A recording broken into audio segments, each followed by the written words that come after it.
Welcome to Perfect Word Media. Welcome. It is October the 3rd, 2024, and the time is 2:16 p.m. Thursday, Central Standard Time, USA. Welcome. We have a special video for you today. And I'll just turn it over. This man's in control of this video right here. Not me. But I'm going to answer some questions for the record. Here we go.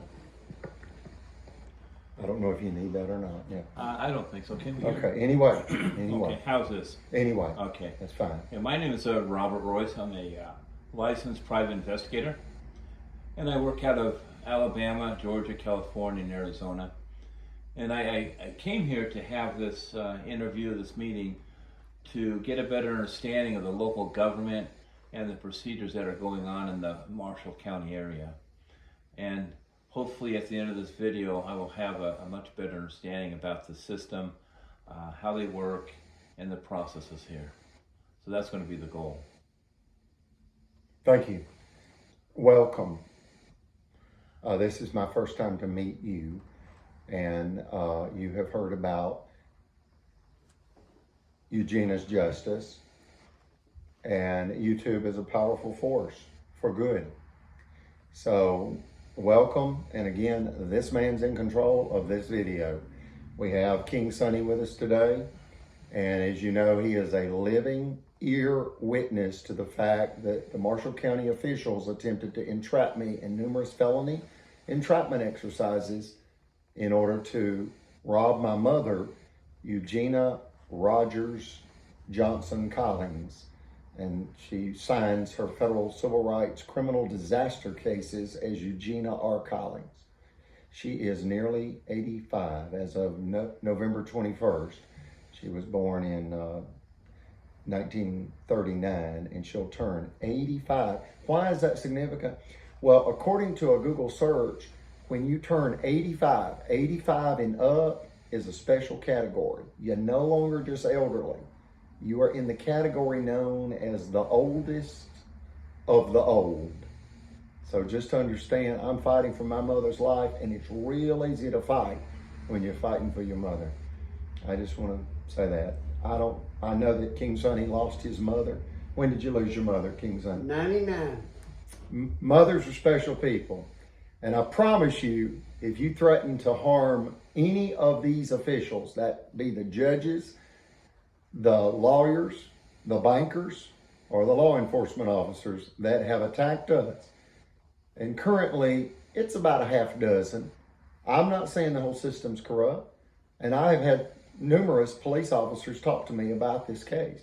They're watching the videos, and they know that what I'm saying is true. They know that every word I say is true.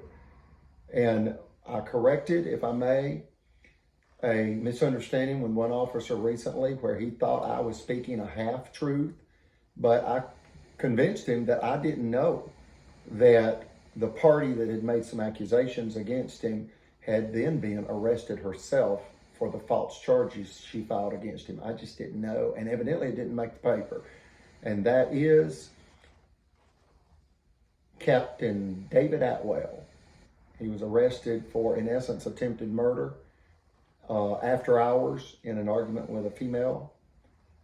And he was eventually exonerated after he almost lost his job and was put on administrative leave as a police officer. And then the lady that made the charges was arrested and convicted for filing a felony false police report. So again, he thought that I knew that. He assumed I might know that, and I wasn't telling that part about it. And now he realizes, no, I didn't know. And when I do realize that more information needs to be out there in the public consciousness, I'll set the record straight. And that's what I assured him. So this is the very first video since that conversation. And just know the truth stands. Takes time, but the truth stands.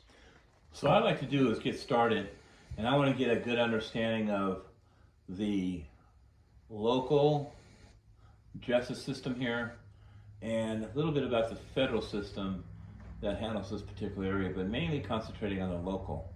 So here in Marshall County, how many judges are there? Okay, first of all, it's the 4th district in Alabama federally. Okay. So, for example, our Congressman Adderholt, is in the 4th district. All of our federal cases are in the 4th district. The Hugo L. Black Federal Courthouse, I say that's the epicenter for the civil rights. That's the civil rights epicenter for planet Earth. Why? Martin Luther King wrote the letter from the Birmingham jail. And there is a, in essence, multi-billion-dollar FBI headquarters facility for Alabama, just a few blocks from the Hugo L. Black Federal Courthouse. So it's worth your time to see those historic sites. It's about human rights and civil rights. And what's the difference? Human rights are given by our Creator, and civil rights are given by human beings. Now let's talk But about, anyway, how many judges? Yes. I'm going to go with a half dozen. in the local. In our story, there are 5 corrupt judges that have all signed illegal judgments. We have dealt with a couple of other judges, but they didn't commit a crime, like Judge Abel. But totally But in this as far as corrupt, there are a total of 5 judges in a county that's 5-0. The number for Marshall County is 5-0, county number 5-0. and they have 5 judges. To my knowledge, they have, I know there's a corrupt district judge, Mitch Floyd, a corrupt circuit court judge that is the senior judge, Timothy Francis Riley. He committed felony crime. 2 attorneys said it's not legally possible.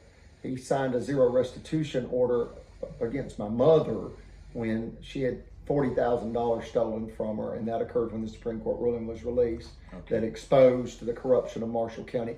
In the Supreme Court of Alabama, with a unanimous verdict, a final judgment order, and it was unanimous, and that's case number 105-1726, Federal Credit Inc. versus Greg Fuller. But I don't really know how many judges there are total. I Now, just know there are 5 in our case. Okay, in your case, in Judge Floyd and Judge Riley, Yes. is that considered superior court? That's considered Marshall County Courthouse. And you got Riley as the senior circuit court judge. And then you have Floyd as the district court judge. And what A about lower court that deals with, property evictions and small claims. I think it goes up to $20,000. what about Judge Abel? Judge Abel, he's a circuit court judge. I believe he is a circuit court judge. And frankly, ain't got no dirt on Abel. I mean, he's never offended me. And also, there's a fairly new district attorney in this county, Oh, yeah. Yes. Miss Bray. Jennifer Bray. God save Jennifer Bray's honorable court. The first female district attorney for Marshall County, Alabama. And it's about darn time. Now, my Because understanding- it's white supremacy we fight, and that's white male white supremacy, and she'll have no part of that. My understanding is she came from the public defender's office to the prosecutor's office. The Attorney General for Alabama was the prosecutor in Marshall County. When he took the job as the Attorney General, he had her appointed as the district attorney. Is that correct? That is correct. May I add, I've only heard good things about District Attorney Jennifer Bray. I have heard numerous criminal allegations, even in Montgomery, even in Huntsville. These are both by lawyers, numerous lawyers in Huntsville and one lawyer in Montgomery that know Steve Marshall has committed crimes, as he was duly sworn and on official duty, both as the District Attorney of Marshall County and as the Attorney General of Alabama. I ask the good people of the world to keep Attorney General Steve Marshall in your prayers. And I want you to know something. The internet is a game changer, okay? And recently, I'll say a year ago, maybe a year and a half, I read where in a town hall meeting, a lady asked Steve Marshall what his position was on the fact that the U.S. Department of Justice had deemed Alabama's prison system the single most dangerous state prison system in our nation, due primarily to underfunding and understaffing. And in round numbers, it was something like the Alabama Department of Corrections needed 3,500 correctional officers, and they didn't even have 1,000. Something like that. But it's a staffing issue, and it's a sanitation issue. And the U.S. attorney that was releasing his findings publicly said that the Alabama Department of Corrections prison system is not fit for human habitation. It's not fit for human habitation. Now, in this town hall meeting, Steve Marshall's reply, Attorney General Steve Marshall's reply was, in essence, I'm not worried about it. It took the feds 15 years to intervene in California's prison overcrowding issues, so I'm not worried about it. And you can Google that. You can read that article. I'm giving you the sentiment of it, not the verbatim. So there's no need to text or message or scream at me that he didn't say that. That's what he said. It's just not in those exact words. But he said it took 15 years for the feds to intervene in California, and in essence, he wasn't worried about it. And people are being hurt and killed. And frankly, I went to high school with a young man that was released from prison early to die. His family was all excited for his early release. His name was Chris Lowry. He did commit a heinous crime. He was intoxicated when he killed his father. Yet, he was released to die, and he had contracted a deadly strain of hepatitis in this filthy, nasty, drug-infested, violent Alabama Department of Corrections prison system. He was released, and within 9 months, he was dead. He turned yellow, jaundice. It's like having yellow urine in your blood. And his family had no idea they had released him to die. And he died of hepatitis, where he just went completely jaundice, turned yellow, and his liver poisoned him to death, and he died. And I went to his funeral and found out that he had contracted hepatitis in Alabama prison. I want to ask you about Judge Floyd. How long, to your knowledge, has he been a judge here? You know, as far as I can remember, we moved here in 2000. We've been here 25 years, not so much as a speeding ticket. And he's always been the judge. And he's always, up until recently, when Sheriff Sims was unfortunately elected on, I think it was November 3rd or 5th, 2018, he immediately began bragging that Sheriff Sims, that he would harm us and steal our property. We now know that Super Target was had targeted in a good way right across the property right across from us, where they're going to drop, in essence, will go with $500 million in real estate development. So it created this theft scheme against us by the county. And Mitch Floyd just turned on us. He won't properly adjudicate our cases. Did you have any cases in front of him? Yes. Years ago, everything, you know, most people that we have dealt with in the past, they knew they were guilty of any type of action we filed against them. So most were served and didn't show up. So most of the judgments he signed were by default. But now, even if the defendants don't show up, Judge Floyd, in essence, becomes their defense attorney and will dismiss the case. He just doesn't want us to be victorious in any Marshall County case. I think he's been told not to allow us to be victorious in a court case. He's completely turned on us. Okay. So when he used to work with us, and we're talking hundreds of cases. I just want to say something about Judge Floyd, please. It's unusual, but I want you to understand this. In Alabama, if you've got 23 finance offices, which we did, until Marshall County's political tyranny, this corrupt criminal tyranny, bankrupted us out of revenge for their $5 million extortion scheme in the Supreme Court. When we had 23 finance offices, we were filing all the court cases for the whole 23 office conglomerate through this one home office. And you can do that in Alabama. If someone owes you money in an office in Huntsville, you can file it in Marshall County and they will transfer it to Huntsville. So he was handling hundreds, if not thousands, of small claims cases for us. Okay, and he was working with us years ago. He, meaning Judge Floyd. Yeah, Judge Floyd, he handled hundreds, if not thousands, of court cases for us through the years. Up to that point. It's on record. Up to that point, did you feel that he was fair?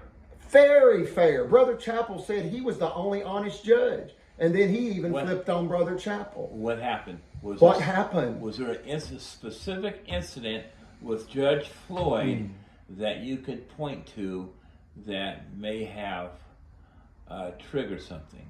You know, I think it's when chiropractic Dr. John Allen Smith essayed me. And I don't think Judge Floyd knew whether or not that had actually occurred. And it's one of those situations where when you completely understand everything in its context, you believe me. And this chiropractor is one of the most concerning and dangerous predators in the entire Eugenia justice story. This man has a waiting room designed like a little boy's bedroom, painted baby blue. He caters to little boys. And he essayed me on April 15th, 2019, right after Sheriff Sims declared the declaration of theft against my mother. Okay, now Judge Floyd then flipped at that time, and it was with that case. He didn't want to hear it, and he just kept dismissing it no matter what evidence I provided. I asked for anything, mediation, help. I filed with the ABI in Huntsville in writing and the FBI in Gadsden in writing, because I could not go to the city and or county because I knew they had ordered and or condoned it and that they were involved in it directly and or indirectly. And I explained that in essence to Captain David Atwell about 3 days ago when he explained to me that I had, in front of the Marshall County Courthouse, created a video whereby I explained that he had been arrested in this, in essence, attempted murder case with a female. But I had not explained that he was exonerated and the allegations against him were a lie. Well, you got to understand that I brought that up to him and he said, I just want you to know that I had absolutely nothing to do with whatever happened between you and John Allen Smith, the chiropractic doctor. And I just want you to know I would never hurt you. You think I have. I said, well, you were on my mother's property after hours, you know, with an employee, ex-employee's office key. And you and she were trying to come in the office after the office was closed and she hadn't worked there in over 2 weeks. You had no warrant. And it appeared, you know, something nefarious. Okay, then the next time Brother Chappell and I saw you at Albertville City and in front of a police captain, you threatened me. And you said, if you don't keep your mouth shut, I'm going to put your ASS in jail.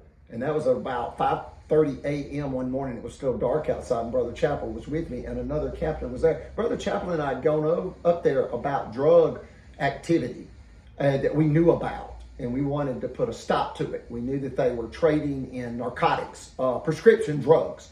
So that's why we were up there, and that's why we were up there at 5:30 in the morning. He burst in the meeting uninvited, evidently intimidated or in fear that I was talking about him being caught at my mother's office after hours on January 2nd. Notice, right after New Year's Eve, they thought I would be drunk and hungover. They've tried to make me out to be this pill-popping, partying pervert, and I'm not. I'm absolutely not.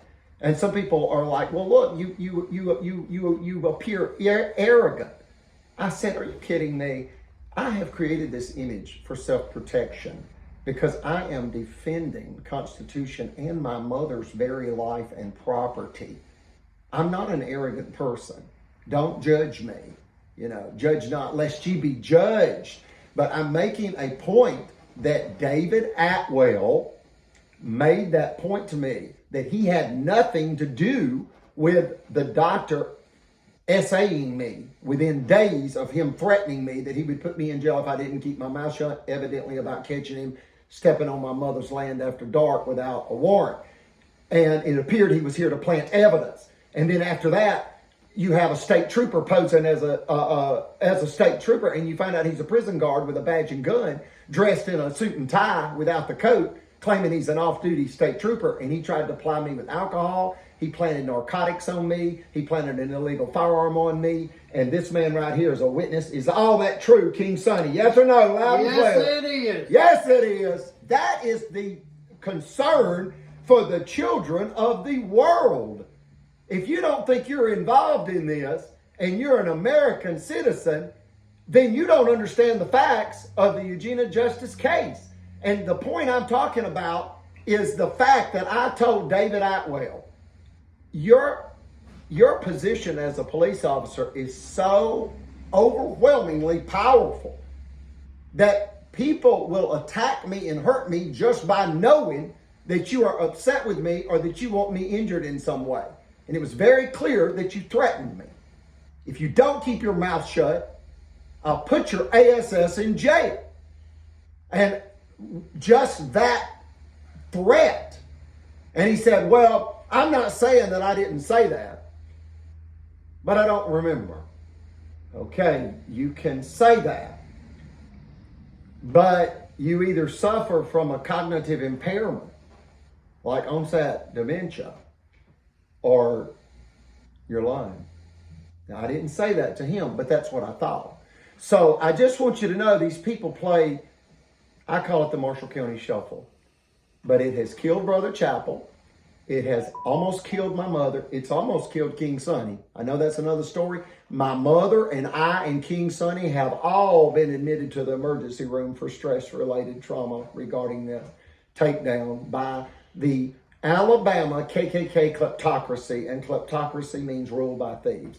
So I know that we're going to tell the truth, the whole truth, and nothing but the truth. But understand the value of that conversation with Captain David Atwell. He's the captain at night, evidently. I didn't expect him to approach me, but he did, and it was a good meeting. But I want you to understand the value of it. He wanted to make sure that I understood that he would never hurt me, is what he said, and that he had nothing to do with whatever happened with the chiropractor. And I said, when an officer, through even nonverbal communication, expresses contempt and anger at a civilian, it was unjustified. He had been lied to, evidently, possibly by the girl that got him to come in down here. I don't know. But I'm simply telling the people and you, and as I told him, I'm not saying that you directly ordered me SA'd out of retaliation. But what I'm telling you is you didn't have to. You showed anger toward me. And someone else got it done for you, whether they told you they got it done or not. They did it. And it created PTSD in me. That is permanent. That is permanent. There's no cure for PTSD. There's only treatment. Another question about... It's about precedent. That's the point. It's about precedent. This whole story is about precedent. And it's like when Judge Riley issued zero restitution, it created a precedent that my mother was not worthy of justice. And the truth was she had opposed and exposed the Alabama KKK kleptocracy in the Supreme Court of Alabama. They completely and totally and unanimously sided with her with no financial redress, even after she had statutory immunity denied her, granted her, frankly, by George C. Wallace, Governor George C. Wallace. He's the one that issued and enacted statutory immunity in the use of a 10-day bad check notice. Marshall County, Alabama is violating federal law, state law, and that means the law of Alabama that is passed by the legislature and endorsed and thereby passed and enacted by the governor. You've got to understand that is the crux to this case. These judges in Marshall County, and currently it's Riley and Floyd, they are violating the law of the land, law that the Alabama legislature decided would be the law, and decided through the governor and the Alabama Constitution of 1901 that specifically in Section 35 provides protection for the Alabama citizen against tyranny, against abusive government. The founding fathers of Alabama wanted the citizens of Alabama to be protected as much as the United States Constitution wants the American citizens to be protected. And Alabama has a problem in Marshall County. It is criminal tyranny, and they're violating laws passed by the entire legislature of Alabama. They decide who can be protected by law. They have gone way above the law. They're out of bounds, and they're trying to end my mother's life by way of stress and financial ruin and social disgrace. My mother will be exonerated of all these allegations, as will I, and she will be exalted on this earth and restored to her proper standing. She is a godly Southern lady, and they tried to besmirch my mother, and it must stop before they kill her. They're using old KKK tactics and new Nazi warfare tactics against my mother, and it must stop. They want revenge for my mother opposing them and exposing them in the Alabama Supreme Court. When she filed that, they came to destroy her. When she took it out of Marshall County and to Montgomery County, they knew my mother would get justice.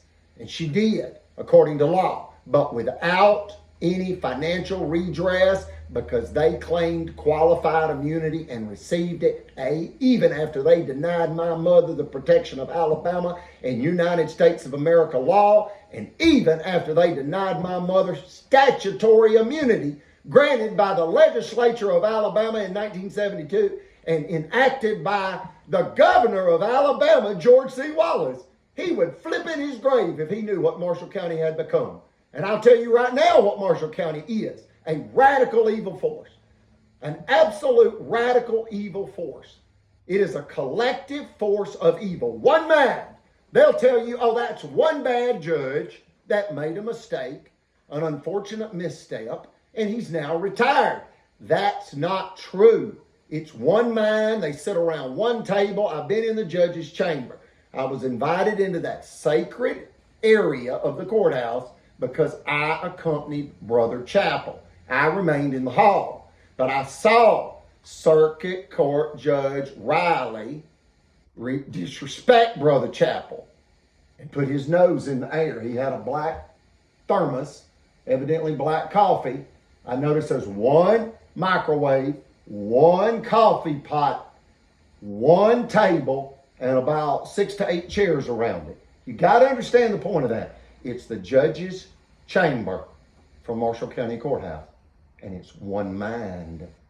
They are conspiring against the United States. It's actually treason. They are enemies of our nation because they have an utter disregard for the U.S. Constitution and the Alabama Constitution of 1901. The reason you give the year for Alabama is Alabama's had 6 constitutions. Okay, but we go by the latest one, the last one, which is 1901. And I just want you to know that our whole system is based in America and in Alabama on operating. The whole judicial system is based on operating within the confines of the Constitution and through the jury system. When you rig that, you go to the heart of the system. You literally just destroy the system. And Alabama's known for it. You can Google all-white juries in Alabama, an all-white jury tampered verdict in Alabama, or just all-white Alabama jury. When you put in all-white, you realize there's something amiss, and they illegally convicted African Americans for hundreds of years with rigged juries. And all these people have one thing in common: they don't miss a Sunday prayer service. Rank hypocrisy, rank duplicity, they all go into the same radical, frankly, Southern Baptist church. Most of my family are Baptists. They're good faith Baptists. Roy Moore goes to Brother King Sonny's church. Real quick, how you know Roy Moore, King Sonny? That's the Chief Justice of Alabama Supreme Court. Now he's an attorney in Montgomery. He stepped down, but anyway, he wanted the 10 Commandments in the courtroom. It was a separation of church and state thing. But anyway, how do you know him, real quick? He's the best friend to me, went to school with him, and my brother is married to his oldest sister. And I've been knowing Roy for about 52 years, a straight man. Thank you for that. And when he took the case, you knew that Eugenia was going to get proper restitution. But what happened is he stepped down, was whatever. What happened to him, real quick? Why is he no longer the Chief Justice of the Alabama Supreme Court. He was found to be in error regarding wanting the Ten Commandments in his courtroom. Yeah. Some people call it grandstanding. Yeah. He was sincerely wrong according to the Constitution, but there are those that say he was morally right, and he was putting his faith and trust in God above everything. So that's a whole nother subject, but you can't violate the Constitution. You'll lose your power and authority, if you do. But I just want you to know that is a notable distinction. And that's that Roy Moore, and I want to say this about him. Most people, whether it be Donald J. Trump or Kamala Harris or anybody else, when you have extraordinary power and thereby control and influence over other people, you're going to have those that love you and those that absolutely despise you. And it's this, this dichotomy. But Roy Moore, that's a notable distinction. And I want to say this about him. Roy Moore was in school with King Sonny. And one time King Sonny told me that Roy Moore was the only friend that remained after King Sonny lost his eyesight at age 23 in an automobile accident. He lived in the housing projects with his mother, and Roy Moore continued to visit him as a friend and check on him throughout his whole life. And annually, at least once a year, he will go to Roy Moore's home, and they will have a barbecue pool party.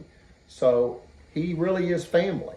And that's the former Chief Justice for the Alabama Supreme Court, Roy Moore, and a true friend to King Sonny. And you got to understand, he is the Chief Justice that took the Eugenia Justice case number 1051726. And then our current Chief Justice Tom Parker, adjudicated it, and he did it properly. And it was a unanimous ruling, which is another unusual situation, a notable distinction. And you know what Chief Justice Tom Parker said? He said, the truth is an absolute defense against defamation.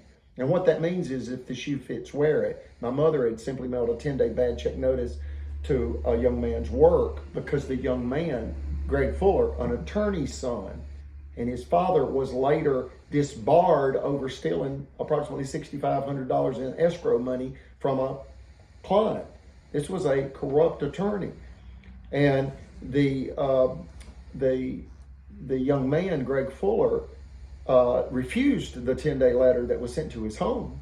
So it was mailed to his work because he had provided his work address. And when the 10-day certified went to Charter Cable, he sued my mother for $5 million with his father, and the judge was clearly in on it. And that was David Evans. He retired in disgrace. Kind of like, well, not kind of like, it's like Pontius Pilate that was ordered into exile by Emperor Tiberius after the crucifixion of Christ Jesus because Pontius Pilate allowed it to happen. He washed his hands of it. Well, he was ordered into exile and disgraced as the what? Governor of Judea. So you got to understand, a lady brought that up to me, and in essence, Emperor Tiberius of the ancient Roman Empire would be synonymous with the current United States President Joe Biden. And Pontius Pilate, in this story, the Eugenia's Justice story, would be synonymous with Alabama Governor Kay Ivey. And Christ, and I'm not saying Brother Chapel was the second coming of Christ. I'm saying that he would be, figuratively speaking, the crucified innocent person. And Brother Chapel went to Governor Kay Ivey's mansion in Montgomery twice and then sent her a certified letter after he had been promised numerous times in its own audio recordings an audience with the governor. And he said, there's an imminent threat to human life, my life. We have already had a bank insider come forward whereby she heard the sheriff directly bragging that he would harm Miss Eugenia and steal her property through business foreclosure to create, through business sabotage to create a foreclosure. And this is with the same banker that only has a high school diploma. Yet she's the vice president of the Gunnersville branch of a $33 billion regional bank, Cadence Bank. That sounds like nepotism to me, but it's true. And that's the same banker that gave away Miss Eugenia's operating capital when the Supreme Court ruling was released April 15, 2011. And Steve Marshall's district attorney's office, through Ed Kellett, the assistant district attorney, awarded Miss Eugenia zero restitution. And that is the current senior judge, Riley, that did that. And two attorneys, one in Montgomery, that's Brock Boone at the ACLU, and Cynthia Renee Wright in Huntsville, Alabama. They both said this is not legally possible in Alabama. Specifically, what's not legally possible? Well, you cannot have a thief steal $40,000 cash, provable, by way of stolen business checks, and drive through the drive-thru, and the banker just give away all the money, no questions asked. I don't even need CID. I'm just going to give away all this money. The banker was trying to create unjust foreclosure by giving away all of our operating cash because she controlled the first mortgage. So it was actually $1 million property theft by Marshall County and the banker, Margaret Lacey, from Memphis. Okay, she only has a high school diploma from Memphis, Tennessee, high school. That's all she's got, and she's the vice president. She has repeatedly conspired with Marshall County officials. The first time, in essence, was Steve Marshall. And the second time with Phil Sims, the sheriff. And it has almost killed my mother.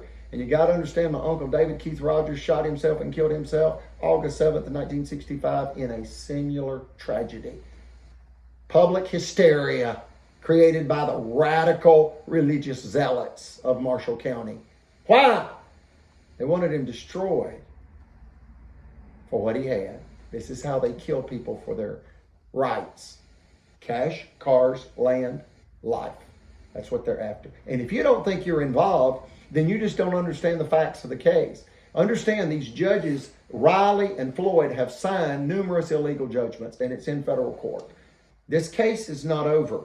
It must be properly adjudicated by the United States of America, and that's you. That's the people. And that's really all these people fear. They don't fear the law. They don't fear the Lord. They fear the people.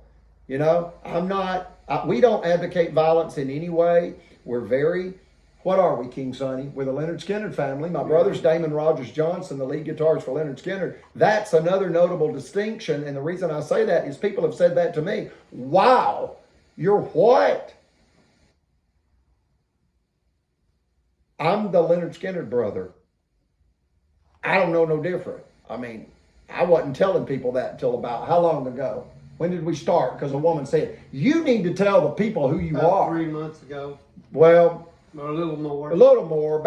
I'll go with a year. Well, you're right. It's not even a year ago. Just a few months ago, we just started telling people who we are.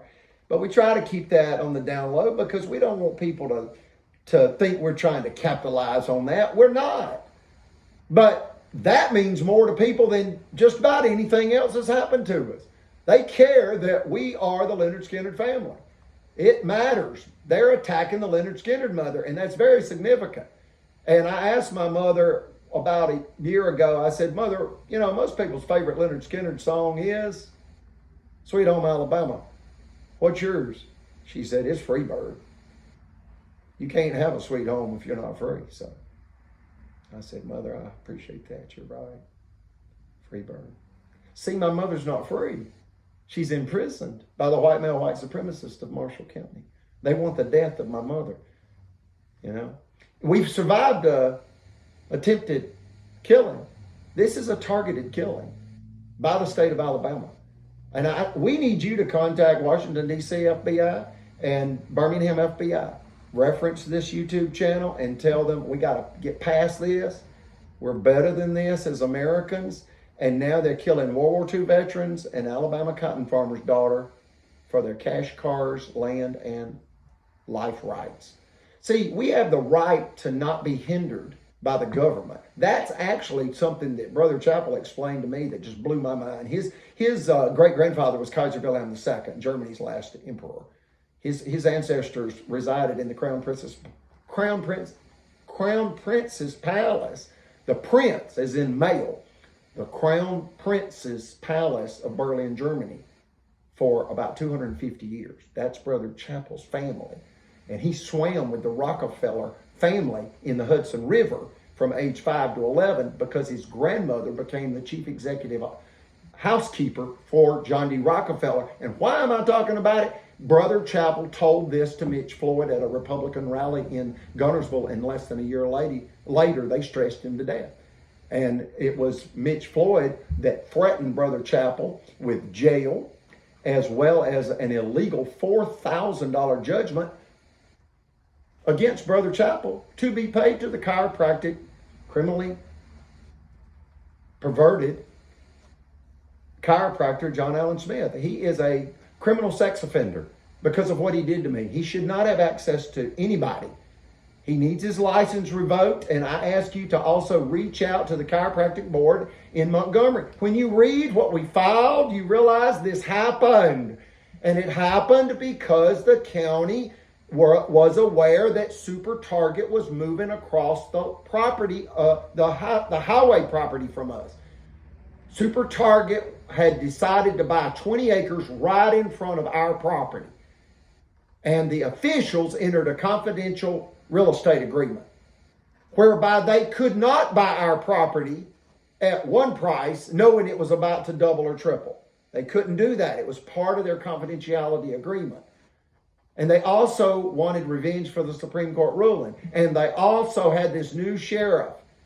You got it? Okay, the sheriff is doing Judge Riley's bidding as well as Judge Floyd. He's also doing Judge Riley's bidding, and that's according to Brother Chappell. Brother Chappell deemed Timothy Francis Riley as the wicked godhead of the modern day KKK. And Brother Chappell said that the Marshall County Courthouse is the headquarters for the Ku Klux Klan. He grew up in New Haven, Connecticut, born in 1926. He stood on the sidewalk and saw Klansmen fill the streets, parade around in this country. Thousands of Klansmen and women paraded in Washington, D.C. throughout Brother Chappell's youth and into his teenage years. He was born at a different time and in a different dimension, so to speak. He said the controversy of his time in New Haven, Connecticut was the few people that owned automobiles in conflict with the majority of the people that traveled by horses and mules. The vehicles were loud, they would backfire, they were fast, and the owners were wealthy and arrogant, and they would come through town and it would create chaos. And that's the world he grew up in. You know, I told him, I said, what was a bag of horse feed? He said, 80 cents for 100 pounds. I said, do you realize a bag of sweet feed is $28 for a 40-pound bag now? He said, only the wealthy have horses now. See, he was a horseman, as am I. I grew up breaking horses, as did he. And that's something else we have in common. He's German, I'm German, my family's German. My mother's name is Rogers, her Hofreister Rogers from Berlin, Germany, and her mother's maiden name is Roden, also Germanic. And that I just want you to understand the racial component to this Eugenia's Justice story, please. It's that my stepfather, John Allred Collins, right at 30 years, 27, 28 years, he taught English to the Spanish children, the Hispanic children of Marshall and DeKalb County. And that created resentment among the white male white supremacists. That's the racial component. Yes, it's white on white violence with us because our attackers are white male white supremacists. Yet we condemn all forms of abuse and they know it. They consider us, like radical liberals. No, we're not. We're financially conservative. We are socially responsible, believe in morality, and frankly, judge not lest ye be judged, but we all live within the confines of the Ten Commandments regarding that. So they've tried to demonize us in every way possible, that we, are abusing children, trafficking in narcotics, domestic terrorists. No, folks, they abused a 10-year-old boy at the Alabama State Park Lodge. Did they, yes or no, King Sonny? Yes, they did. All that's filed. You need to look that up, please. You got the sheriff abusing a 10-year-old boy to spite my mother, and it's because he had actually declared the declaration of theft against Miss Eugenia. Okay, in a conspiracy with his banker girlfriend, Margaret Lacey of Cadence Bank, and then his banker boyfriend, and I'm not talking about any kind of nefarious relationship. They're just friends. So, Chris Bailey's his boyfriend and Margaret Lacey's his girlfriend. But you got these two bankers conspiring with a lawman, and the lawman begins to attempt to entrap the theft target family into felony entrapment. They want to put us in prison so they can rob us. Folks, this is Nazi Germany stuff, and it's very dangerous. If they get away with this, you're going to have people disappearing in the wee hours of the morning. What you're not going to know is their home quietly drifted into foreclosure at the Marshall County Courthouse, and their vehicle quietly was repossessed by the banker that also foreclosed on the home. You gotta do this one, America. You can't let this go. Federal Judge Brian Turner said, I'm familiar with your case with Judge Axon. That's Federal Judge Axon in case number 421 CV 519 ACA. But let's be clear, verbatim by Federal Judge Brian Turner, he said, Mr. Johnson, I'm familiar with your case with Judge Axon. It's historic. And I said, thank you. I didn't know what else to say. Immediately, when that conversation was over, I Googled the word historic, and just to clarify, I mean, I have an idea, but it says specifically important to history or potentially important to history. And if this story gets the light it deserves, it'll be taught in law schools and Western civilization history classes throughout our land, as it should, because no home is safe. No home is safe when you've got this kind of criminal tyranny in play. And again, they don't fear the Lord, no matter what they say. With a prayer on their lips, they don't fear the Lord. Look at what they do, not what they say. It's rank hypocrisy, rank duplicity. They don't fear the law. They have this knowing that's beyond belief that they're above the law. They learned the law to rig the system. And they know what they must rig to rig the system. And it's two things: the jury and have a disregard for the Constitution. When you do that, you can get away with anything. And I won't even say the word, but it starts with M, you know. I mean, you can just do anything you want. And don't think for a minute it's not about theft. It can all be summarized in one word. It's theft. They've attacked us again because we stopped them stealing $5 million in an extortion scheme. That's what happened. They don't want you to know that. They fear exposure to the public. And I'm not advocating violence, but it's a Marie Antoinette moment. Just study the French. America's never had the guillotine, but we have had firing squads.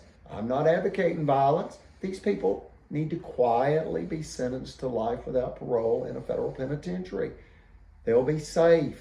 They can do this, and you can do this. And what is that? They can do life without parole in federal custody. And you can bring Eugenia justice. And we ask that you do that. Okay, any statements, King Sonny? Has everything I've said been true? Yes. Yes or no? Yes. Okay, are you a living ear witness because you're 100% blind? True. To just about everything I've said. Yes. For example, you weren't with me when I spoke to Sergeant David Atwell, No. that's a captain at night. He was a sergeant. He's a captain evidently at night. But all this other that I brought you into, this pure truth testimony, you are a first-hand witness, and you are aware that Sheriff Phil Sims, through a prison guard, attempted to entrap me in very dangerous schemes of narcotics, firearm, and alcohol, and even an uninvited sexual advance by Brian Roberts that impersonated an Alabama state trooper. Yes or no? Yes. Boom! Folks, a lady at the Dollar General at High Point, you heard that too. Why don't you? You didn't know that I was going to bring that up. You talk about a public safety hazard. What did the lady say at the High Point Dollar General? And have we said we were going to bring this up in this video today? We've not said anything about bringing this up. Have we or have we not? No. No. We've not said we would talk about High Point Dollar General. Just briefly, what did the mother say to us after we were backing out of the Dollar General? And she walked up to the limo and said, "Aren't you the man that does the videos in front of the Marshall County Courthouse for civil rights?" Yes. And I said, "Yes." And she said, "Well, I knew you were. I just wanted to open the conversation with that." Okay, take it from here and do it on this microphone, please, good sir. Just tell the good people of the world what the mother said and speak it. Don't hold nothing back. But if you've got to say something that is vulgar, spell it. I will. But she came running up to the car as we were backing out, and she asked what the chief just said. And we told her yes. You know, and she seen me too. And you were in the right front passenger Yes, I was. Area of the limousine. Yes. And I was in the driver's because I'm the chauffeur for the Lynyrd-Skynyrd family limousine. Yes, right. Go ahead. Now take it. What else And did she say? she in the asked parking us, lot? could we help her? And we said, how? She said, my son's in prison. She said, it's about a 3.5-hour drive from here. But she didn't say which prison. Right. And But she she didn't said- even have the gas money to go visit him. Right. Remember that? She's like, Yes, I'm true. destitute. She- I have no money. She didn't have the money to go see him, but she said her son was being abused in the federal, the prison. In the state In prison, prison. of Alabama. Yes. We think it's Montgomery. Yeah, I believe so. And so- how? She said that the guard would take the son, like to a doctor's appointment, take him down the road and stop, and there'd be 5 other men there waiting on him. And they would all 5 have sexual abuse this young man. And when they got through, the guard would get him back in the vehicle and take him back to the prison. And she wanted us to see if we could help her, and we kept asking her name, and she would never tell us. But we gave her our card to She call agreed to call us, and but then she has not. She seemed afraid. Yes, she was. She fears retaliation. Yeah. She fears that they'll put her in prison. Yeah. And she said her son had been caught doing what? Stealing a TV at Walmart. Walmart where? She didn't say Well, what, but she's Gunnersville is what Gunnersville. we assume. Yeah, it was Gunnersville Walmart. Yep. And why am I bringing this part up? This young man can be found, even though she didn't want to tell. She actually told his name, and I didn't write it down. True, because we did I not. was in shock. Yes. That because you've got an Alabama prison guard planting firearms or a firearm, narcotics, and trying to ply me with alcohol and executing an uninvited sexual advance against me, impersonating an Alabama state trooper Yes. that's off duty. Yes. And he was actually trying to put me in state prison so the sheriff could steal $1 million property before Super Target moved in across the highway. That is true, Chief. Okay, But, and why am I we- bringing it up? You've got another Alabama prison guard. Yep. And this prison guard is pimping out the prisoner. Yep. And he's probably pimping out women too. This is dangerous. And frankly, I am shocked. But this is what it means when Alabama has the single most dangerous prison system in our nation. Yes. And Steve Marshall evidently has no concern. No. Evidently he says, I'm not involved. Yes. It's time to get involved. But look, you can't reform these white male white supremacists. You have to replace them. And we ask that you elect judges of only the female gender for the next 100 years plus in Marshall County. But the lady that we were talking to, we told her we would be able to, try to help her shooting the videos. We would do this. Wouldn't cost her nothing. And we would pick her up and take her with us to shoot the video if she wished. But she just started backing up.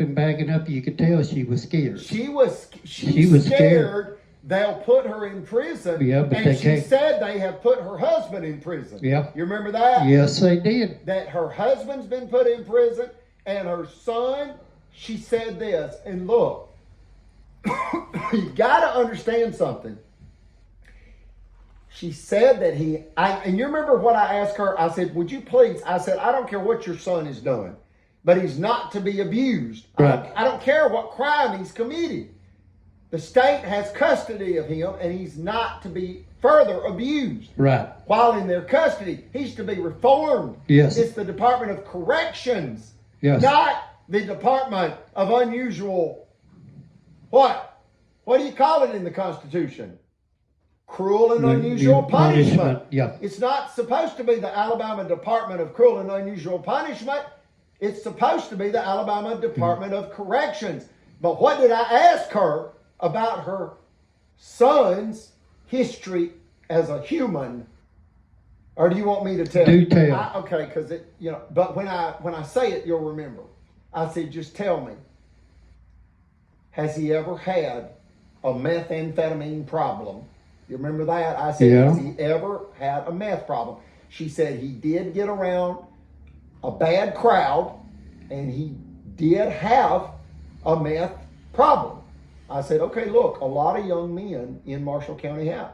And until the police get a hold on the drug problem, they're not going to have proper control of the people. Don't Right. you agree, Keith? Yeah. That the root of all this is all this drug and gun violence that's going on here in America that has spilled over the border. It used to just be primarily in Mexico with the drug cartels, and now you're seeing you got to understand this about that. Please, I know a young man that's just received amnesty because he was kidnapped by the drug cartel. His late model truck was also stolen from him at machine gun, the threat of being killed by machine gun.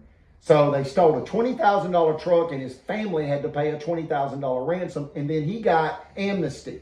And what I am bringing that up for is the problem with Mexico's crime is the drug cartel conspires with corrupt officials. And in essence, they can murder somebody, and if a police officer's watching it, they can hand him $5 or $10 grand, and he'll say, I didn't see nothing. You see that? Well, you've got an American version of these criminals conspiring with the officials. And understand, it's 4 groups. The first 2 are state agents, the judges and the lawmen. That's Judge Riley, Judge Floyd, and Phil Sims, specifically. Then you've got another group. That's the civilians, but they're corporate executives. That's the bankers and the lawyers. You bring those 4 together, you're going to have people disappearing in the middle of the night. Yeah. And you're going to have their home going into foreclosure quietly. You're not going to know it. But we And then you're going to have their vehicles going into repossession quietly.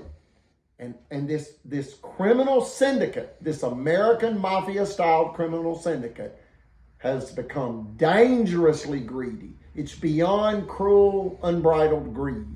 It is cruel, unbridled death. Yes. They kill people's rights, their lives. It's materialism, it's egotism, and it is run amok in Marshall County. Yes, and but- we need help, or we're going to lose our democracy to these tyrants.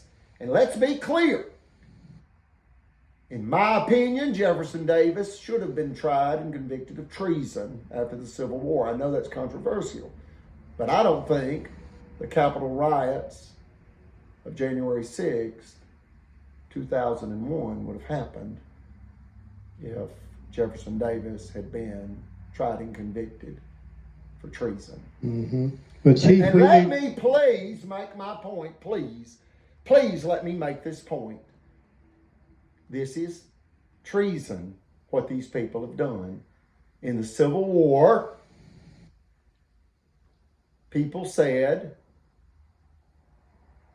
the South's committed treason against our nation. And only about 42 years after Alabama had been admitted in the Union by who? President James Monroe. Okay? But please understand, and under the guise of a school of ministry, President James Monroe was duped. He didn't know it was this radical religious white male, white supremacy stuff. Brother Chappell said it's radical Islamic terrorism with a Christian twist. Well, it drug us into the Civil War, and it's dragging us down again. And just to understand this about white male, white supremacy. When the blacks were freed in 1865, the Ku Klux Klan was formed. When the women received the right to vote, there was a backlash, and the white male white supremacists said, according to God, women are to submit to men, they're not to be involved in politics, and in essence, they're to be domestic slaves. No, they're helpmates and they're equal in spirit to men, and they have rights now, property rights and whatnot. That's why we say only humans of the female gender should be elected to Marshall County high office, and especially the judges, for at least the next 100 years. And the Marshall County Courthouse must be converted to what, King Sonny? Say it. Well, really, we need all women. That's what we need. Well, I thought it was going to be a men's shelter for veterans. Oh, the courthouse, yes, Yeah, the yes. courthouse Yeah, needs yes. to be a veteran shelter. Yes. Like for Brother Chapel. Yes. You know, World War II veterans, and Yes. Vietnam vets, and Yep. Korean vets. So they're not homeless. Mhm. You know, even if it's barracks. Yeah, You know, like Army barrack, just shelter. yeah, But we need a new courthouse to Yes. start afresh, and the feds will help us with that. And we need to convert the current headquarters for the Ku Klux Klan, which is the Marshall County Courthouse. We need to convert that into a veteran shelter. yes. Even again, if it's just, we're not talking about a 5-star luxury hotel. We're talking about bare bones, basic shelter, barracks. Even if it's temporary, but no veteran should be homeless in the United States. Yeah. So understand my point. After women got the right to vote in 1920, what happened? Blacks got their right to vote in 1965, and we know what happened in Selma and all over Alabama, okay? That's what Sweet Home Alabama song is about, that not all Southern men are backwoods thugs and racist. That's what that song means, that we condemn all forms of abuse and especially criminal tyranny. That's what Ronnie Van Zant was saying, who died in a fiery plane crash 2 months after Elvis Aaron Presley, October 20th, 1977. He wrote those songs, and he was also the lead singer. And understand that after 1965, and look, each one of these is, you've got about a 40 to 60 time span. Our country is going in and out of social conflict and utter disaster like the Civil War. And then the Civil Rights era was actually another civil war. It was a race war. Okay, now we're in a gender war, a culture war, because the LGBTQ plus community got the right to vote for marriage, whether they wanted to marry or not, in 2015. And now we're dealing with another backlash. And just understand that they made homophobic, deadly, slanderous slurs against Brother Chapel because he was a retired Boy Scout master of 20 years in Clearwater, Florida, and he displayed himself with Eagle Scouts and Boy Scouts. Some of those photos are on our videos. But understand, they will target you with anything. They've thrown everything they could at us, and that killed Brother Chapel. Okay? But this is a misogynistic, homophobic civil rights crime. The only reason race is involved is because we have supported the Hispanic community. And that's with my stepfather teaching the Hispanic children English and also going to Hispanic homes and teaching adults free of charge English.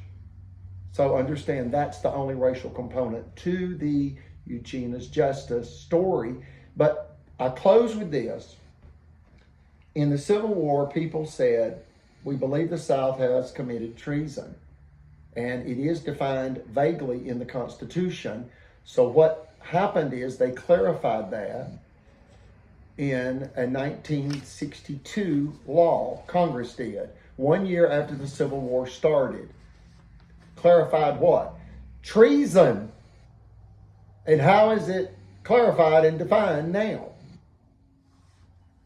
Because they wanted a clear understanding of what constitutes treason. To provide aid and comfort to enemies of the United States. And when you understand the Eugenia's Justice story, you understand that in a perfect world, these villains will be convicted of treason and other high crimes against our nation. because of the crimes against innocent civilians and who those innocent civilians are. That's a World War II veteran and an Alabama cotton farmer's daughter, a blind man, a 10-year-old boy at the state park, and a righteous, good man, myself. What am I besides the Lynyrd-Skynyrd-Brother? What am I? If my mother is an Alabama cotton farmer's daughter from 1939, no running water, no electricity, working an 88-acre cotton farm, and all her brothers and sisters, 12 of them, all born in a modest 2-bedroom farmhouse that still stands, and the country doctor arrived on a mule or a wagon drawn by a mule, a wooden wagon, and paid with food for delivering those 12 precious children to those German cotton farmers in Alabama. Do you understand that? My mother was born in the farmhouse she was raised in, along with her 12, a total of 12 brothers and sisters. I mean, my goodness, she had 11 brothers and sisters. And they're attacking this godly Southern lady, and then attacking and killing, stressing to death a World War II veteran. Yes. I mean, I don't know what's it going to take, America, to get you up off the couch? Well, let's let We're losing our country. Let's let our Okay, friend. so what am I? You got Brother Chappell, that's a World War II, war disabled, Navy veteran, high priest in the Melchizedek priesthood for the Church of Jesus Christ of Latter-day Saints, and great-grandson of Kaiser Wilhelm II, and a godly man and a healer. How would you define him, real quick? Yeah, he was a healer, a great man, a Christian man. Okay, and then how do you define Miss Eugenia? Other than an Alabama cotton farmer's daughter, A hard worker, Christian lady. a hard worker Christian lady. Yes. Okay, how do you define the 10-year-old boy that they abused of a sexual nature at the Alabama State Park, Gunnersville? Well, he was an abused kid there that night in the Gunnersville State Park, which he shouldn't have done. And why was he abused? Because of you sitting there, because they was doing it trying to scare you. And who's they? Sheriff Phil Sims, David Lee Rothenberry, and this other guy that played David's boyfriend, a baseball player with a baseball bat. See, they acted like the baseball bat was a phallic symbol, and they acted like Elvis Presley's professional baseball boyfriend. Yeah. When they took care of business, when Elvis's wife Priscilla was out of town on Hump Day Wednesday, it was an adult X-rated comedy skit, and it wasn't funny. And it was designed to spite me simply because they know that I appreciate and admire the work and legacy of Elvis Aaron Presley. Yes. He received 3 Grammys, all for spiritual music. Those are the only Grammys Elvis received was for his spiritual music. Peace in the Valley album, How Great Thou Art, and what? So the album Peace in the Valley. Amazing Grace. Amazing Grace, Grace, How Great Thou Art, and then Peace in the Valley was the album. We just appreciate Elvis. And they tried to make the Lynyrd-Skynyrd family limousine this rolling den of sin. No, we primarily just play Lynyrd-Skynyrd or Elvis Presley spiritual music in it, and always have. Yeah. They've tried to demonize us, dehumanize us, stigmatize us, and villainize us, and ain't nothing stuck because it ain't going to stick. They just want to destroy us, to rob us, and it's because we simply stopped them from robbing us in the Supreme Court. If we hadn't gone to the Supreme Court, Marshall County would have sent badges and guns to illegally seize our property because they had a jury-tampered, all-white Alabama jury. All you got to do is Google that. All-white Alabama jury, illegal verdict. And they would have illegally seized our property with state-issued badges and guns. If we hadn't gone and asked Chief Justice Roy Moore to take our case, they would have robbed us. Okay? They've now retaliated because the Supreme Court did the right thing, and it's their ruling. One man said this about that. They're mad at you, and it wasn't even your ruling. I said, you got it. It wasn't my ruling. It wasn't my ruling. That's the unanimous Supreme Court. Take it up with Chief Justice Tom Parker. He adjudicated it. Take it up with Chief Justice Roy Moore. He chose to take the case. You got to understand the Supreme Court. They receive 3,000 or 4,000 cases a year and only adjudicate a few, relative few, because they micromanage every element of that case. And I want to say one thing about that. I remember, because it was a defamation case, the Supreme Court was so thorough, they even said no false information was found on the envelope, the 10-day notice, or even the return address. And then they quoted First Credit Finance Corporation, 10745 US 431, Albertville, Alabama, 35950 USA. No, there's no false information there. If you don't know what that means, the Supreme Court is saying Marshall County got caught robbing a finance company.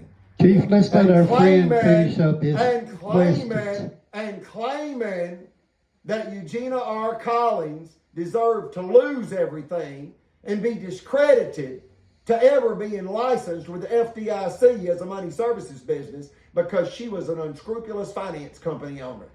Do you understand what I just said? The Supreme Court said they sued her for $5 million for defamation. They called her a liar.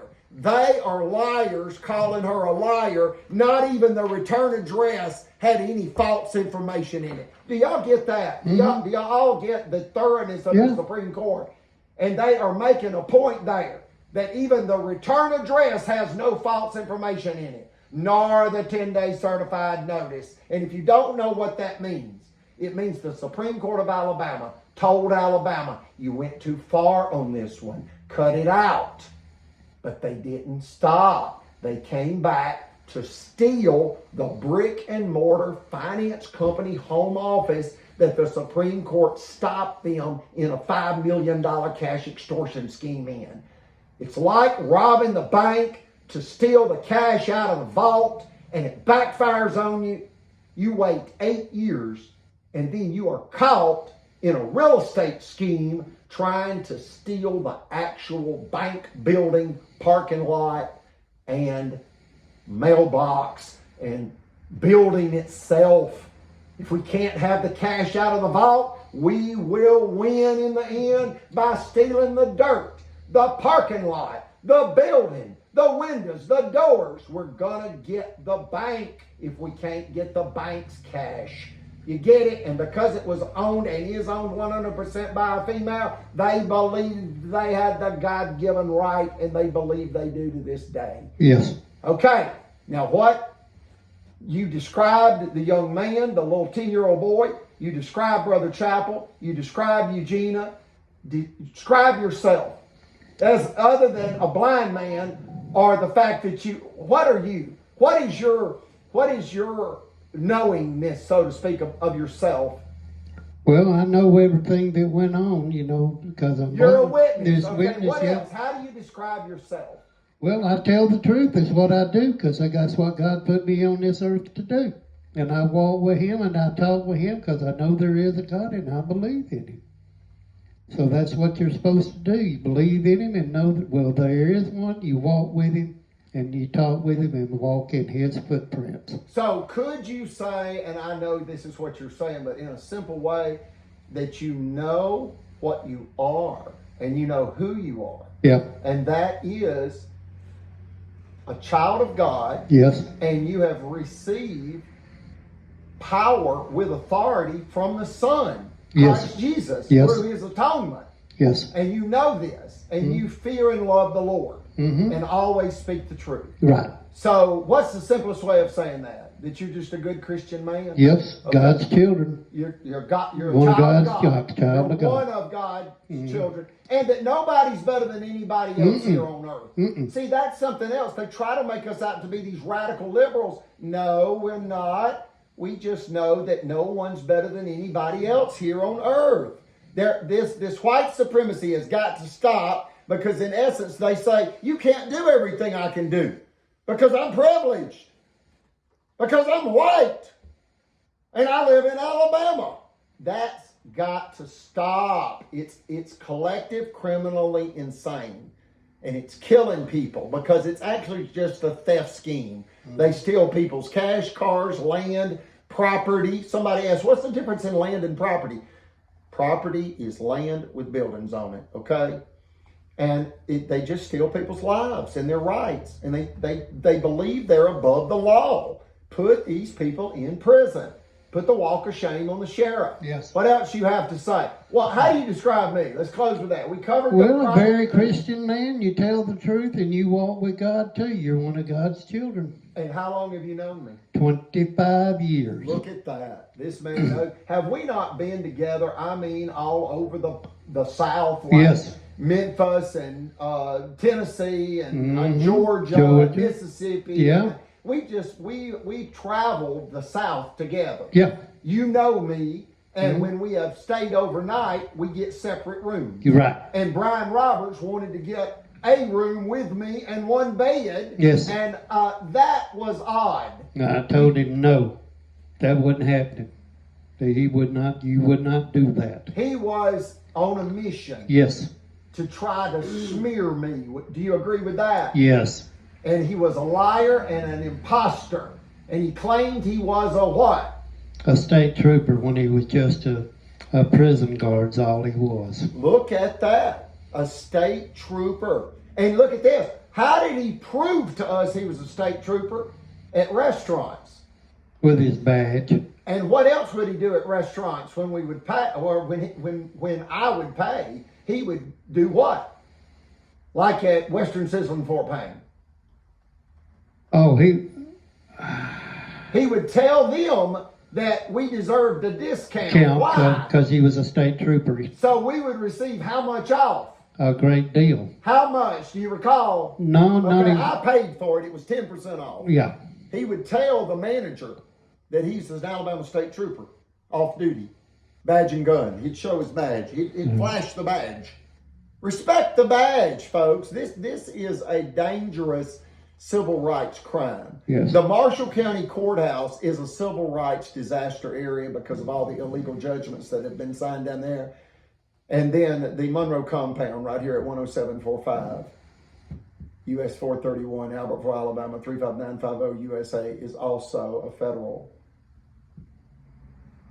criminal civil rights disaster area because of the crimes that have been committed and the killing of Brother Chapel here. Yes. And the near killing of me. Our building has been set on fire 8 times in the past 2 years. This is how they do it. They try to, it's domestic terror. That's what this is. This is domestic terror. So, King Sonny, any other statements regarding, statements or questions? No. We just need to let our young man here ask his questions to finish up here with us. Okay. That's what we need to do. Okay, we're going to do that now. I just want to thank you for your pure truth testimony, and I would also like to take the moment here. Robert Ross, is that right? Royce, like Rolls Royce. Yes, sir. I want to thank you for allowing me to video it. And when we pulled up in the limousine, I said to King Sonny, tell him, what did I say, King Sonny? Just tell him real quick. What did I say? Here. Say it. Well, when we pulled up here, you said we were waiting on a young man from, to Georgia to come and talk to us and interview us. Yeah, but what did I say about me videoing? And Well, what you did said you said direct an order to, and I said I wouldn't think so. No, see, look, but what I'm saying is Roy said, No problem. What happened is we pulled up in the long black Cadillac limousine, and Mr. Royce pulled up shortly thereafter. I mean, within 3 minutes, maybe 5. And I said, you know what, King Sonny, I'd love to videotape this, but I don't know about asking him. And he said, I wouldn't. I'd just let that go. This is his interview. I said, okay. Well, I asked him. He said, sure, turn it on. Aren't you glad we turned it on, King Sonny? Mm-hmm. Here, you're not on mic. We're closing it out. But are you glad we turned on the video? Yes, here's the mic. Yes, I'm very glad we got the interview, to record this. on video. On video. Because it's turned into something we didn't expect. But if he's got any more questions, let him ask us, and we'll try to answer it the best we Because can. I know what you want. I brought it up where Fort Payne, No. Western Sizzling, Boaz, is that not what you're wanting to do? We'll go to that eventually. Well, that's what he's wanting to do, is go to Western Not System. really. Where do you want to go? Bathroom. Okay, let me do that. Well, just go ahead and finish. Hey, if you've got to go, I'll lead you over there to the restroom and turn you loose at the door. We'll do Okay. an interview. Okay, so He's come a long let's way. close it out. Whatever. I don't have a problem with the time. I'm fighting for my mother, and it's not a problem for me when you're fighting for your mother's life. So I'm at your mercy, and I'm here to serve the Lord and the truth and the Spirit. And let me just say this about the Spirit, because I said this to actually Alton Paget, that's my father's age, nearly 90, like 86 years old, 87 on my father and 86 on Alton Paget. And he did a video with us yesterday at his farm. But anyway, a young man about 12 years old came up to me about 2 years ago, and he said this. And the reason I say it, it's about misogyny. Women must be respected all the time. And this young man said, Brother Johnson, he knew I was in the church, and he said, Brother Johnson, you know the Holy Ghost is a woman. And I said, I've never thought of it. Why do you say that? And he said, well, everybody knows you can't have a baby without a woman.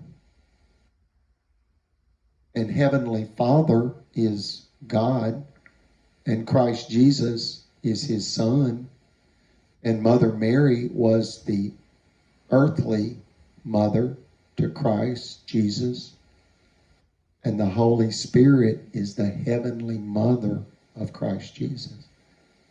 It's Father, Mother, and Son. Heavenly Father, Holy Ghost, or Holy Spirit, either one you're comfortable with, and the Son of God. I said, I'll take that. I like that. Yeah, I agree with that. I've never thought of it, but I like that. I believe that. I just needed to be aware of it. That's what this story is about. That it doesn't matter, really, not just in words, in deeds. It doesn't matter what your race is, your age is, your nationality, or your religion, or your gender, or your marital status. Brother Chappell said they attack you because you don't have a witness. You're not married. I said, Brother Chappell, are people really that wicked? And he said, yes. Never underestimate an old man. Brother Chappell was nearly 100. He was 3 months shy of 96 when he had a massive heart attack. And this is after attorney Jimmy Carnes mocked him in court. And I've detailed that in federal court, case number 423 CV 349 CLM. Never underestimate an old man. And Brother Chappell said some very powerful quotes regarding Eugenia's justice. I'll say just two and turn the mic over to Mr. Royce. Number one, I'm going to give you three. They can't do this on a federal level. They just can't do it on a federal level. They beg for guidance. And to him, they were all young men. He's nearly 100, and they're in their 50s and 60s. He saw them as young men that begged for guidance. He said the Supreme Court issued a stern spanking, a scathing rebuke, and they didn't like it. And instead of improving the county, they set out to destroy the female finance company owner that they had targeted for theft, deeming her unworthy of justice. So they really just revealed themselves to be the real diabolical, dangerous, criminal thieves that they are. And they will kill people for their rights and their property and their lives. They're very dangerous. I don't know of anything more dangerous than a dangerous criminal with qualified immunity. That's why a dirty cop or a child abuser is the most reviled criminal all over the world. They don't fare well in prison. And that's because judges and cops have qualified immunity. And when they are hiding behind the badge, it's like hiding behind the Lord. They're hiding behind the Lord, and they're hiding behind the law to commit violent crime. And they're killing people. They're trying to end my mother's life through stress. And King Sonny is going to, hey, if you'll just stop right there. He has no idea that he's facing a couch. He's trying to get to the restroom. So let me lead him to the restroom door. Folks, it's not easy being blind. And these people abused a blind man, and that's well documented in videos. They have no respect for human dignity. They have lost their humanity, not just their credibility. And I'm referring to the villains in the Eugena's Justice, civil rights, criminal disaster. Here we go. King Sonny. This way, you got two couches here, and you'll turn left. And have it over to the left. It's okay. You go through one door. I got it. Go right through that door. One more door.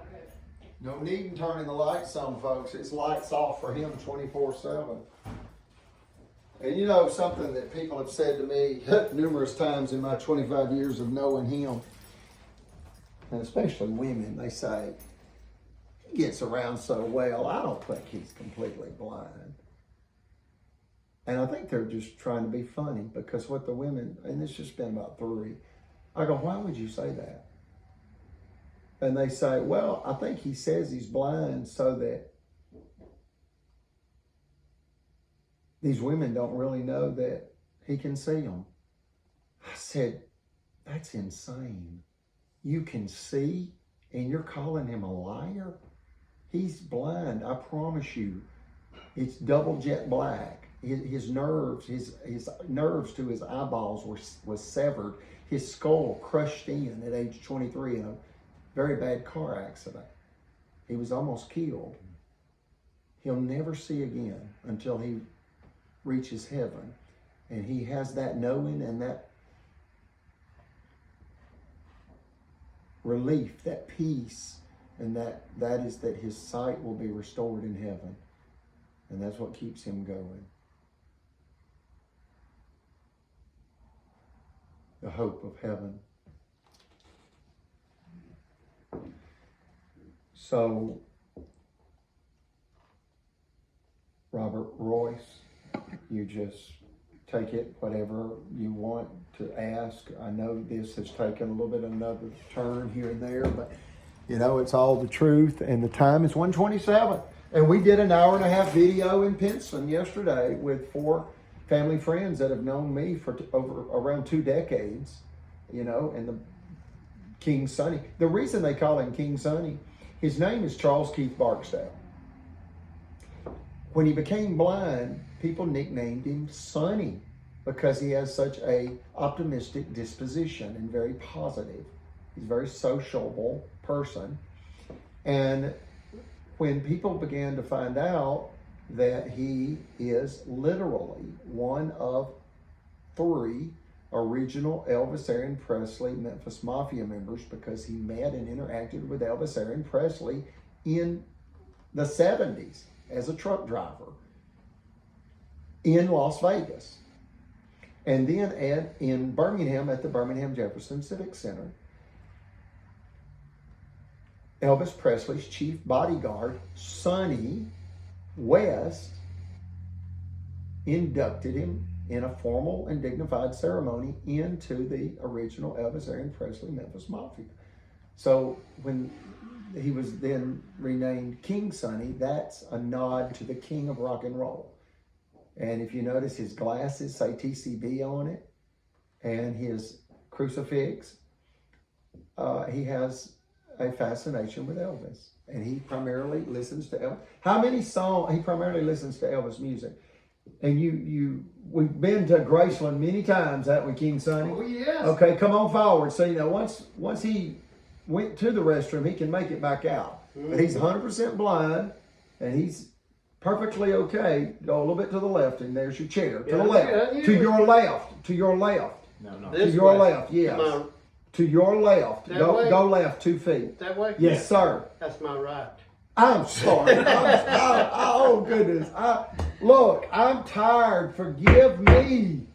Forgive me, please. Straight ahead, right. It's my left, your right. I misspoke. We're backwards. I misspoke on that. Thank you, I Tom. consider Thank that you. an unfortunate misstep. Fist bump on that. Don't worry But about look, it. notice I didn't want you to keep going the wrong way. Yeah. Okay, I yeah, appreciate to that. your left. Okay, you can tell I need to eat. I've not eaten anything all day. Join the crowd. I'm looking forward to Western sizzling, but whatever. I don't have to eat. I can just eat And by you got 8 any more o'clock. questions you want to Hey, look. His only concern was the bank by 5, and it's 3:46. Does that give you a little bit of relief there? Yeah, it's 3:46, and the bank closes at 5. Because as we were walking through, he said, "All I need to do is the bank," and I said, "Okay, all I need to do is the bank." Well, we've got an hour and 15 minutes to do the bank, and the bank is about 3.5 miles away, so no worries. All right. No worries. I can get that I'll get- limo. It's loud and clear I'll on get the going. mouth. You have to go the mic close. Yeah, I'll get going here. It's okay. For the people viewing throughout Georgia and Alabama, I do a lot of checking on governments, small rural governments, and they all have one thing in common: is there's a lot of questionable activity that they engage in. It's about a corrupt system. It's very corrupt. Yes.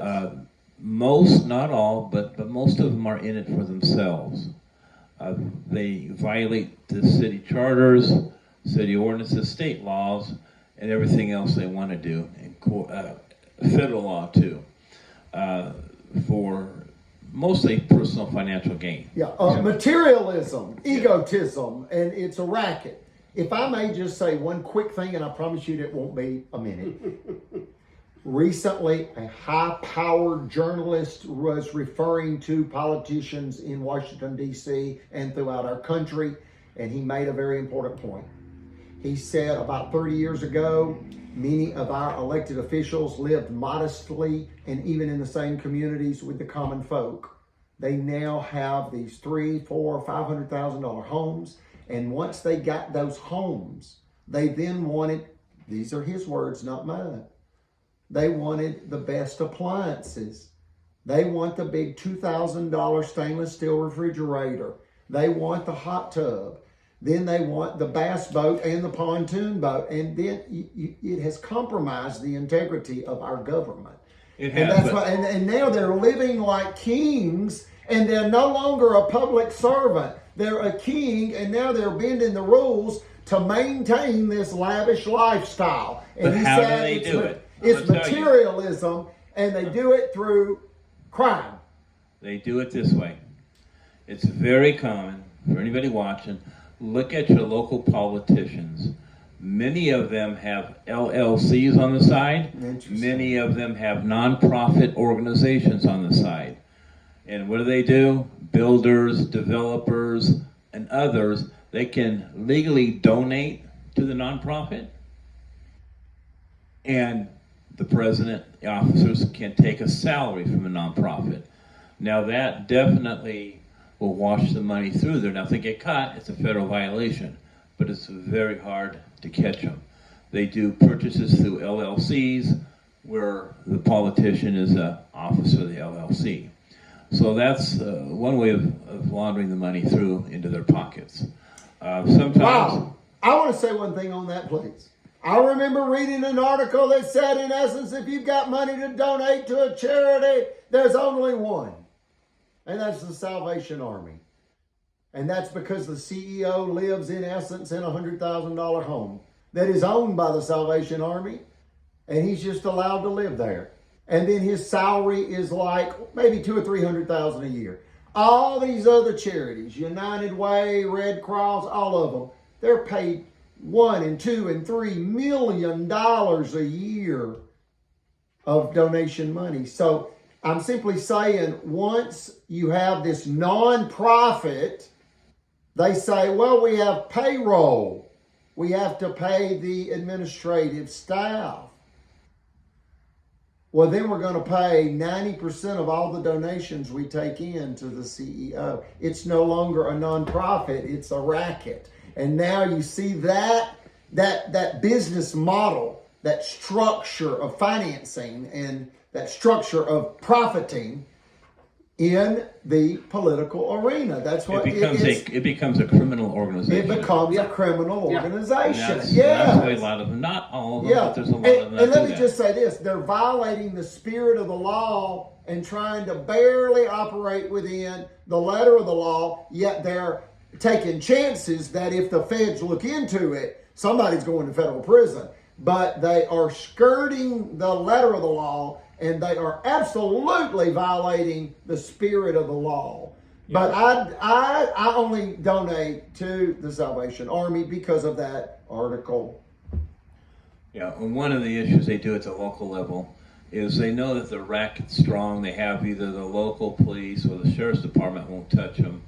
A lot of times, if you have like the state investigators, they don't touch them either. They're too busy, or they're politically connected, or they have to have permission from a politician to do certain investigations. Yeah, and look at our Attorney General. He was appointed by a criminal sex offender, Governor Robert Bentley, and soon after he signed a lie to the Alabama State Bar saying he had no knowledge or recollection of the district attorney's office in Marshall County awarding zero restitution in a $40,000 provable theft, whereby Eugene R. Collins received zero restitution shortly after the Supreme Court ruling was released. And it was actually $1 million property theft scheme where they were trying to force foreclosure by sabotage. He says, I have no knowledge or recollection. And then he's photographed in a public setting giving a speech with a t-shirt that says, I love my church. Look at that rank hypocrisy. And that he's posted that photo of himself. I love my church. Well, what about the lie against Miss Eugenia to the Alabama State Bar on Attorney General letterhead in 2020? I think it's February 19th, 2020. Well, it goes back to what you said earlier, and I have personally came across this on many, many occasions. Yeah, that got my mother targeted, and it has almost killed her, and it ended the life by way of targeting Brother Chappell. I mean, that's dangerous. But how these people will... Because it's saying no justice for this person. Okay? It's how a lot of these people come together is, especially I've seen in the South, is they play on the church. They hide behind the Lord. That's the way people say that here. How do you say it, King Sonny? That's it. They hide behind the Lord. That's the common. way people communicate that. It's very common. It's hypocrisy. It's rank hypocrisy and rank duplicity. And it goes right into classism. Classism is very important because they think that they are much better than everyone else. And they think they deserve more than everyone. Privilege. They believe they're privileged because they're white. And it's really a state of insanity. Because nobody's better than anyone else here on earth. I'll give you an example. There's a mayor in Georgia. He calls himself the Great White Hunter. He goes on social media with an admitted racist. And he's been asked numerous times, hey, if you made a mistake going on social media, apologize to the people.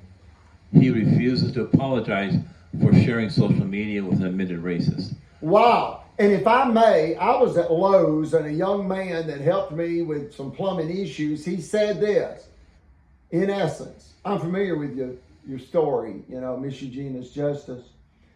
And I want to recommend a song. It's by DC Talk. This is what he said. What if I stumble? And so I pulled up the song on YouTube when I got in the vehicle, the limo, and it displayed a quote before the song. I'm just going to read that quote because it's about hypocrisy, and that's what this young man is saying. These young people get this. This guy's probably 28 years old, and he gets it, and he realizes that if something's not done quick, he'll have no country. He'll be a slave. Our kids won't have nothing. Yeah. So anyway, just this quote says, the greatest single cause of atheism in the world today is Christians who acknowledge Christ Jesus with their lips, then walk out the door and deny him by their lifestyle. That is what an unbelieving world simply finds unbelievable. It's a level of rank hypocrisy that just shocks the conscience, that these people are making such a mockery of the Lord, and the Lord will not be mocked. The Bible says that. The Bible says this. How dare you trust your own cleverness? The Lord will not be mocked. You will not outthink the Lord. You better live right, and you better love and fear the Lord, because the Lord will not be mocked. And these people mock the Lord. They mock the law. And what else do they mock? They mock the people that elected them. That's who they mock. And that's who they really fear. They don't fear the feds. They don't fear the Lord. They fear the people turning on them, just like Marie Antoinette. When the people turned on Marie Antoinette, and it's these words, let them eat cake. You got to understand the short version of that. The people of France were starving. They didn't even have porridge. And what is porridge? Dry oats, as in oatmeal that's just dry. And they didn't even have dry oats, even dirty water to put in dry oats to eat. They were starving to death in France. And a man said to Marie Antoinette, the people are starving in the street, and she's living this elaborate lifestyle. And she's got all these decorative cakes, gourmet cakes, decoratively made, all this gourmet food. And she laughingly says, oh, let them eat cake. Well, when the public heard that arrogance and that she was just criminally insane, tyranny knows no restraint. What did they say about Queen Marie Antoinette, the Queen of France, King Sonny? Say it. Off with her head. Off with her head. And she went to the guillotine. So anyway, the public, they don't put up with it. Look, the world, which is the public, they demand felonious leaders fallen. They demand, ultimately, their leaders be honorable and courageous. And felonious leaders fallen. In other words, the public, the world demands wicked leaders brought down, just like Adolf Hitler and other leaders. They run for a while. Hitler just had a 12-year run, folks. It was a short run. Alabama wants to emulate him in all this glory. It was not good. You know, he was a lunatic. He was a drug-addicted lunatic, diabolical psychopath. And he only had a 12-year run. The devil runs on short term, and then he's brought down. Don't let them bring our democracy to ruin. In closing, in helping here, I got to start at the local level and get a good understanding of what's going on. So I'm kind of looking for anybody out there who also has had contact with Judge Mitch Floyd and has experienced any kind of discrimination or behavior that was abnormal for a judge to display. I would like to... If I may, Yes. He was caught, and it can be verified, and it was several years ago now, but he was caught stealing palm trees, and I believe it's in Gulf Shores. And Brother Chappell took real issue with that because evidently he tried to play dumb, and it was lawn care, landscaping, palm trees. And Brother Chappell said, you know, that he did the lawn care and landscaping for John Travolta and his next door neighbor and friend, Christy Alley, in Clearwater, Florida, because Brother Chappell owned a plant nursery and he provided plants for the Lawn and Garden Center to Sam Walton back in the 60s. Look at the interaction Brother Chappell had. But he said those palm trees, he said, I can remember selling them even in the 80s for $2,500 a piece. Well, Mitch Floyd was caught stealing one or more palm trees And it was because evidently, this is what I've heard, but it could be looked into, okay? But they found out he was in law school, and the charges were either reduced or dropped. And that really should be looked into, because I believe he may have some type of a character flaw. Some people have impulse disorders, and I have a degree from Auburn, and I can remember in psychology, and I can remember the professor one time saying a gambling addict is not only not curable, but it's an inherited trait. And in essence, I said, Professor, are you telling me that humans are born with the propensity to play blackjack and poker? I don't think you're telling me that, are you? He said, not at all. They're born with an impulse disorder where they can't stop themselves. And that can bleed over into, for example, sex, drugs, money, which is gambling or spendthrift. And then I add two more. He ended there, sex, drugs, and money. Well, I add radical ideologies, whether that's political, religious, whatever, and revenge. And if you can't control your urges, you can't control your impulse disorder. If you have an impulse disorder, and that comes from fetal alcohol syndrome, if your family or your ancestors are alcoholics, you can have these impulse disorders. Or if you are if there's been inbreeding in your family. And I'm not saying any of that applies to Judge Mitch Floyd. I'm simply saying that it has been confirmed that he was caught, and it's my understanding, in a felony crime of theft several years ago. And if he hadn't been in law school, he would have probably gone to prison. But it was told to me that it was expensive landscaping plants. You know, like where a landscaping company left some palm trees out overnight to be planted the next day with a backhoe. Well, he backs up a truck, evidently, whatever type of vehicle. He loads up these expensive palm trees, either in Gulf Shores or somewhere there near the coast. And he was caught and arrested. And frankly, he has told this story in part because I overheard it. And then I have asked people, what's that about? And they said, oh, if he hadn't been in law school, he would have gone to prison. And then Brother Chappell said, look, those palm trees are like $2,500 a piece. In the 80s, they're probably $4 or $5 grand now. Mm-hmm. How many palm trees did he steal from the landscaping company?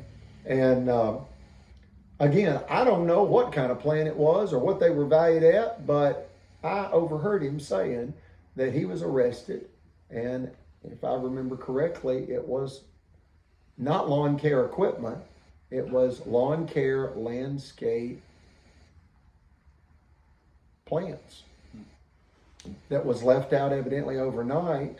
And he's going to play dumb and say what? What would he say, King Sonny? He would play dumb, definitely, and say, I didn't do it. Well, if they caught him red-handed, what did we say? Well, I thought it was what? free. Free, as in what? Maybe trash. Yeah. That was out near the road. I figured it was free. Yeah. I figured it was debris, free debris. No. Let me tell you what the feds say to that. You knew or should have known. Turn around. We're handcuffing you. Gonna cuff you and what, King Sonny? Take you into jail. Yeah. Okay, lean over. You're out of the camera there, King Sonny. Just lean over toward the table and we'll close it out. But you need to be in the video. And if we could, just gather our thoughts whenever we're ready. We're going to at least do taps unless King Sonny wants another closing song. No, choices. No, taps will be fine. Just taps. Yeah. Okay. Any other statements, questions, just, anything at all? I've got the time. Thank you for sitting down with me. He said, thank you for sitting down with me. And the reason I grabbed the mic is I've had people say, look, I could hear you, but my volume was wide open and the other two people I couldn't hear, and I just quit watching it. Why? Because I couldn't hear the other two people. You got a problem with your audio. It's not my phone, it's your audio. And I said, well, maybe you need a Bluetooth external speaker. And he said, well, maybe you need a microphone all the time. I said, well, you're probably right. So we're trying to get the word out loud and clear, okay? But I think you've heard this one, don't you, King Sonny? Mm-hmm. Does this one come through loud and clear? Yes, it does. Yeah, just again, thank you for sitting down with me. And I'm the voice of Eugenia. Why do I say that? My brother wrote a song, The Voice of Eugenia. Damon Rogers Johnson wrote The Voice of Eugenia. And it's about this, folks. It's not as glamorous as you think. I promise you, my brother, being the lead guitarist of Lynyrd-Skynyrd, would tell you that I always speak the truth. He loves me. I miss my brother. He's on tour. But he would also tell you, it ain't easy being a famous rock star. It's a lot of hard work. And all the public sees is what's on stage. But it's a lot of work. No, he doesn't have to set up equipment or any of that. They've got roadies, and it's a big multi-million-dollar business, the Lynyrd-Skynyrd Band. And all you got to do is a little bit of math. They sold out Atlanta recently. They sold out the Huntsville Civic Center and probably everywhere else they play in. They've got a 200-venue tour. But when we went, King Sonny and I went over and saw Lynyrd-Skynyrd at Huntsville, you know, full backstage passes and all that. But anyway, all you got to do is realize that the cheapest seats there were basically $100 a piece, and some of them were $500 and $600. And you just go with 25,000 seats times what you want to even it out at, 200 a seat. That's real easy. I wouldn't even need a calculator for that. That's $5 million for one show. Did you hear that, King Sonny? If you don't think that's big money, maybe it's not. Maybe you're Elon Musk and it's not a lot of money. But just understand that those are big dollars to most people. And they've got 200 concert venues. Money's not a problem for Lynyrd-Skynyrd because they assist the world to remove pain and suffering, and they do a real good job. The world loves Lynyrd-Skynyrd. It's the greatest Southern rock band of all time. The greatest rock and roll band of all time is a toss-up, depending on how you do the math, and that would either be Led Zeppelin or the Beatles. And again, it depends on if you look at album sales and different ways of calculating that. But there's no dispute. The greatest Southern rock band of all time on planet Earth is Lynyrd-Skynyrd. That's the greatest Southern rock band of all time. And read the lyrics to the song, Things Going On. It's talking about political corruption, and the message is clear that the politicians really don't care about the common folk. It's a racket.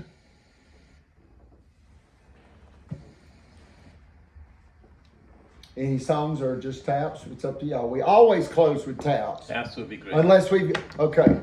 You said absolutely what? Taps. Absolutely taps. Okay, we're going to do taps. We had a police officer recently say, I watch all your videos and I know when they're at the end because you always play taps, and it makes me think of my grandfather that was a World War II veteran. I said, yes, sir, we'll always play taps. I like that Lee Greenwood, what's the name of that song, King Sonny? I know it, I'm asking if you do. God bless the USA. You got it. But we'll just pass on it today. Pass on Whitney Houston's Star Spangled Banner too. Well, Mr. Royce? Taps. Just go with taps. Here we go. Taps, okay.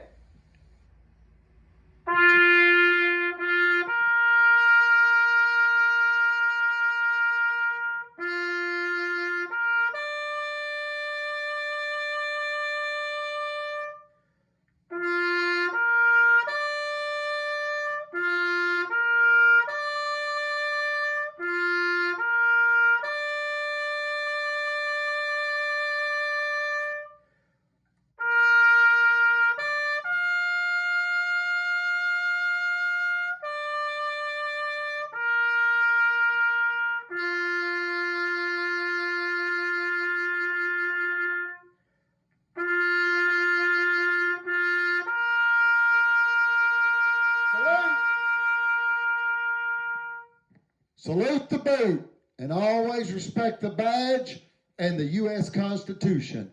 Our U.S. military has spent tremendous, unmeasurable blood and treasure defending the Constitution. Long live the United States. God save the United States.